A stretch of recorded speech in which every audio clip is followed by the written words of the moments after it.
কাল গিয়েছিলাম আমাদের হাওড়া ময়দান রথের মেলায়।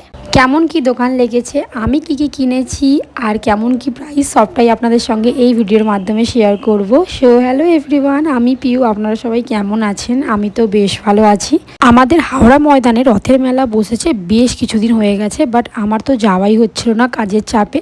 কাল সন্ধেবেলা ঠিক করেছিলাম যাবই, তাই জামা প্যান্ট পরে রেডি হয়ে সোজা চলে গেছি। এত সুন্দর সুন্দর কিউট কিউট লকেট পেন্ডেন্টের সেট পড়েছিল 100 থেকে 150 টাকার মধ্যে। আর কি সুন্দর দেখতে, তাই না? এর মধ্যে আমি আমার পছন্দের মতো একটা নিয়ে নিয়েছি। আপনাদের যদি পছন্দ হয় তাহলে অবশ্যই একবার গিয়ে দেখতে পারেন। বেশ ভালো ভালো অনেক কিছু দোকান বসেছে। এই চিনেমাটির বলগুলোর দাম পড়ছিল মোটামুটি 250 থেকে 300, 300 থেকে 350 টাকার মধ্যে, যেগুলো আমরা অনলাইনে খুঁজে খুঁজে বেড়াই। আর এখানে দোকানে এত ভালো ভালো এত সস্তায় পাওয়া যাচ্ছিল, দেখে তো আমি লোভই সামলাতে পারছিলাম না। বাট এর মধ্যে আমি একটাও কিনিনি, তবে হ্যাঁ কাচের কিছু গ্লাস কিনেছি যেগুলো আমার খুব পছন্দ হয়েছিল। এত বড় মেলা বসেছে, আমি তো ভাবছিলাম একদিনের মধ্যে ঘুরে কিভাবে আমি শেষ করব। আর বেশ মোটামুটি ভালো ভিড়ও ছিল। আর পুরোটা ঘুরে আমি দেখিনি যদিও বা, কারণ কি আমায় আরও একটা অন্য জায়গায় যাওয়ার ছিল।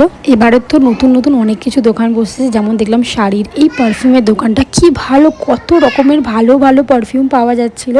বাট আমি একদিন ঠিক করেছি যাব, তারপর গিয়ে নেব। কাল অতটা তৈরি হয়ে যায়নি। অনেক বেশ কিছু খাবারেরও স্টল বসেছে, তার মধ্যে আমি এই কনচার্টটা নিয়েছিলাম। এটা তো বেশ ভালো ছিল, দাম টেস্টি। এটা নিউ মার্কেটেও পাওয়া যায়, বাট ওটার থেকে এটা বেশি টেস্টি ছিল। একবার অন্তত এটা ট্রাই করে দেখবেন।